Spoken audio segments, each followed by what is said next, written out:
কপাল ছাড়া মনে চাইরম গুলুছে বাঘ। মর্দা বাঘটা আমার ফলো করছে আমি আর দেখিনি। বাঘ যে জায়গা বসা মর্দাটা ওই জায়গায় দিয়ে আমি কারা উড়াইতেছি। মোবাইলে কল দেওয়া দিয়েছি, এর মধ্যে নিচের দিক চোখ পড়ছে, নিচের দিক চাই দিয়ে যে বাঘ ডাইন পাশাটা বো বা ও পাশাটা বো হেকালে ঠেকু যে আমার লইয়ে যাবি। আমরা যাচ্ছি ওমর ভাইয়ের সাথেই, এবং আরও গহীন জঙ্গলে আমরা যাব। দুই সাইডটি জঙ্গল রয়েছে। এই মোহনাটা যখন আমরা ভেদ করে যখন যাবো এদিকে, তখন এর পরেই আক্রমণের সেই জায়গাটা, ওমর ভাইকে যে আক্রমণটা করেছিল সেই জায়গাটা আমরা এখন ওমর ভাইয়ের সাথে চলছি, আরও চলবো, দেখা যাক কত দূর যায়। আসসালামু আলাইকুম ভিউয়ার্স, আপনারা আমার সাথে আছেন সেজন্য আমি আন্তরিকভাবে ধন্যবাদ জানাই। এবং আমি আজকে যে বিষয়টা না বললেই নয়, ওমর এক আতঙ্কের নাম, ওমর এক বিস্ময়কর নাম, ওমর সুন্দরবনে বাঘের মুখ থেকে ফেরার নাম, ওমর এক ভয়াবহ নামের এক প্রতিচ্ছবি। আমরা সেই ওমর ভাইয়ের কাছে এসেছি। ওমর ভাই আমাদের সাথে আছে এবং আমাদের সাথে কিছু সময় দিবেন এবং তার সেই যে জীবন বেঁচে ফেরার লড়াইয়ের সে মূল যে কাহিনী তা আমাদের বলবে সেই বিষয়টা। ওমর ভাই, আমি জানি আপনি খুব মর্মাহত এবং অনেক কষ্টের পরে আপনি একটা জীবন বাজি রেখে আপনি চলে এসেছেন। আপনি কতটুক আপনাকে বাঘে হিংস্রতার সাথে থাবা দিয়েছে এবং আক্রমণাত্মক করেছে আমাদের একটু তুলে ধরবেন ইনশাআল্লাহ। তো সকালবেলা যখন উঠছি তখন ওই মর্দা বাঘটা আমার ফলো করছে আমি আর দেখিনি। আর কিছু দিক ফিরিও নেই, আমার কাজে আমি রয়েছি। আমি চলে গেছি, যাইতে বাইজোর আগায় গেছি। বাইজোর আগায় যাই খালে নামবো, গাছ ধরে জৌনা দিছি আমি, দেই নিচে একটা শুয়োর মারিয়ে ওই দুইটা বাচ্চারে খাইতে দিয়ে ওই মায়া বাঘটা শুয়ে রয়েছে। এই দেখতে আর পিছিয়ে পাউছি চললিয়ে ওই আমি রুলে খালের আগায় দিয়ে নামছি পর কদ্দুর আসছি পর লাগছে খিদা। তখন ওই পুরি হেনে গোল ফল একটা ছড়ায় ইয়ে পারছি, কাট দিয়া অর্ধেক খাইছি আর অর্ধেক আমি ব্যাগে ভরিয়ে লইছি। ব্যাগে একটা সিনকেও সেই পকেটে ভরিয়ে লইছি। লইয়া যাই ওই বাঘ যে জায়গা বসা মর্দাটা ওই জায়গায় দিয়ে আমি কারা উড়াইতেছি। ওই সে কুলে আর আমি নিজে কাঁকড়া উড়াইতেছি, কাঁকড়া উড়ে বাঁধতে এর মধ্যে একটা গোলের ডাকা আল্লাহ রকম পড়ছে ভাইঙ্গে, বাঘের পিঠের পরে ভাইঙ্গে দুই খন্ড হয়ে গেছে। এই শব্দ কি চাই করে দিয়ে যে বাঘ লাভ যেতেছে। আস্তে আমি কাইতেই পড়ছি, বাঘ লাভ দিয়ে ওভার পড়ছে খালের ওপর। আমি ওখানে সোজা লাভ দিয়ে উঠে গোলের খায় ঢুকি গেছি। আর গোলের খায় ঢুকি গেছি আর বাঘও গুল্লি দিয়ে লাভ দিয়ে পৈদি উঠে গেছে। তা পৈদি উঠছে যে কালে সেই কালে বাঘের পাশাটা হয়েছে আমার মোহর কপাল সোজা। তা কপাল ছাড়া মনে চাইরম গুলুছে বাঘ, এত বড় বাঘ। হয় তার ওরে দাফর দিয়ে যে একটু সরিয়ে গেছে, এই ওরে দাফে দেওয়া সামনে পইডে লই গেছি আর পইডের ওহিন দেয়া বাঘ মায়াডায় উপরে উঠিয়েছে, উঠিয়ে ওহিন যে হাঁক পাশে ও এমন আমার সামনে তারাইতেছে। মানে তারা তখন দুইটা হয়েছে ভাই, এমন আমার সাহস বাড়িয়ে গেছে।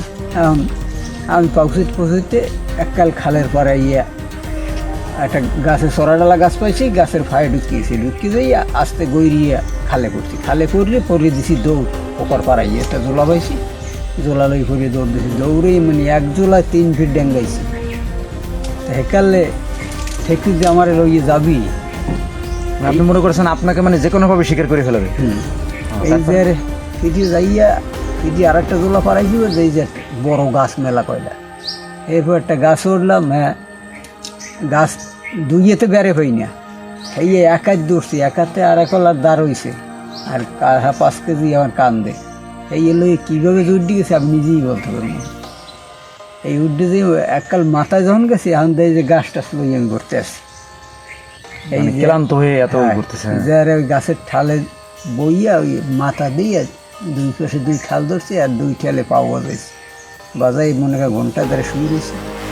1.5 ঘন্টা পর শুয়েছি পর এটা চিন্তা হইলে তাহলে আমার যে মোবাইল আছে আমি যদি কল দিতে পারি, কল না দিতাম নামে দিতাম না। আমি মোবাইলে কল দেওয়া দিয়েছি, এর মধ্যে নিচের দিক চোখ পড়ছে, নিচের দিক চাই দিয়ে যে বাঘ ডাইন পাশাটা বো বা ও পাশাটা বো। মানে ওরা তো গন্ধ শুকিয়ে বুঝতে পারে যে এখানে আছে না। হ্যাঁ, মানে ওরা নিজ দিয়ে আমার দেখে না, আমি উপরে চাইলে দেখি। কেন ওই দেখকে আমি ওই কলদের দেশে দেখি কান্দে সুখেত কাজ আব্বা কী হয়েছে। বাঘ 2 পাশে 2 ব আমার নামাই নিয়ে আই। কথা আমার মুখে বাইরে না। ওই সময় এত ইয়েছে ওদের উপরে উঠতে পারবে না, হাইডে কোনো খেলায় নেই। কাল চিন্তা যে আমার তো লইয়েই যাবে, আমি তো যাইতেই পারবো না। তা কান্দি দিচ্ছি, এবার পোলাও কান্দি দিতেছে। কী হয়েছে?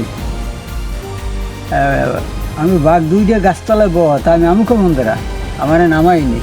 এরপর ওই লইয়েছে ওই এখানে ওই চরে এক বাসা আছে হয়েছে খুব ভালো তা কয় তোরা যাও কই আসরের সময় কয় আব্বার এরকম বাঘে তারা করে গাছ উঠেছে বাঘ গাছতলায় বহা কারণ আব্বারে আনতে যায় কই ও কান্দি দিয়েছে পর এই বাসা কয় তোরা পারবি না আমি যাম ল এই যাই কুলু দিয়া কয় তোমরা সাইডে সরো দেই আমি একটু জঙ্গল ঠিক করে এলে ও কী করিয়া ফুটু দিয়ে কয় না ভাই আধা ওই 5 মিনিটের মধ্যে বাঘ চলে যাবে থাকবে না আপনার সামনে আপনার ভয় নেই কান্দেন না। এই যে আর ওই ঠিক দেখলাম যেন বাঘ এককালে ইর মতন উঠে গেল অল্পের ভিতরে তারা চলে গেছে এখান থেকে। এই যে আর কইছে যে আপনি নামবেন না আমরা আইতে আসি ওরা যাই ওরা যাই কাকি নামে এই নামছি ওরা লইয়া মনে করি 8-10 ভিতর আছে এই কেলে দেই টলার লইয়া মনে 50-60 জন গেছে যাইয়া কয় ভাই কই আমি কই এই বাইরে তো চিনে না মানে কাদা হেকালে একটু আমার পেরি হেয়ের মধ্যে যা দৌড়ান মানে হারা গায়ে গেছে কাদা কাদা হইয়ে। আচ্ছা এরপর উড়ে নিয়েছে। আচ্ছা ঠিক আছে, তাহলে আমরা যে ওমর ভাইয়ের যে জীবন কাহিনীর যে জীবন কাহিনী তো অনেক, তারপরে যে সে এখান থেকে যে ভয়ঙ্কর যে রয়্যাল বেঙ্গল টাইগার তার মুখের থেকে সে বেঁচে ফিরেছে, সেজন্য আমরা শুকরিয়া আদায় করি আল্লাহ তাআলার যে এরকম অসংখ্য ঘটনা আমরা দেখছি। বা সুন্দরবনে বাঘে মানুষ খেয়েছে, অনেক সময় অন্য যখন ভয়ানক পরিস্থিতি হয় মানুষ হয়তো আত্মহার হয়, কিন্তু ওমর ভাই আত্মহার হয়নি। ওমর ভাই কিছুটা মোকাবেলা করে নিজেকে বাঁচানোর জন্য সে নিজেকে দৌড়িয়ে সে পালানোর চেষ্টা করেছে এবং অবশেষে একটা গাছের উপর উঠে তার জীবন বাঁচানোর চেষ্টা করছে। আন্তরিক ধন্যবাদ জানাই ওমর ভাই আমাদের কাছে সময় দেওয়ার জন্য এবং আমার মূল্যবান সময় দেওয়ার জন্য আপনাদের অনেক ধন্যবাদ জানাই। আমার টিমকেও আমার কাছে যারা আমার কাছে এবং আমাকে সময় দিয়েছেন এবং এরকমের বিভিন্ন ঘটনা তুলে ধরার চেষ্টা করব। আমি বেদার গিলস আমি বিভিন্ন সার্ভাইভ করে দেখাই, কিন্তু আজকে একটু অন্যরকমের সার্ভাইভ হয়েছে। আমি ওমর ভাই পেয়েছি এমনভাবে অনেক খোঁজাখুঁজির পরে আমি অনেক সময় অতিবাহিত করেছি তারা এবং মুখ্যম সময় আমাকে সে দিতে পেরেছে এবং আমি সুন্দরবনে সময় দিয়েছি। সেজন্য ধন্যবাদ সবাইকে আমার সাথে থাকবেন এবং সবাই আমাকে এই যে আমরা যে নাইম ইসলাম আমার ছোটো ভাই এবং তার ব্যানারে আমি থাকি এবং তাকে ফলো দিয়ে রাখবেন এবং শেয়ার কমেন্ট করবেন। এই ইউটিউবে আমাদের চ্যানেল আছে বেদার গিলস নামে, সেখানেও আপনারা সাবস্ক্রাইব করে রাখবেন। ধন্যবাদ সকলকে।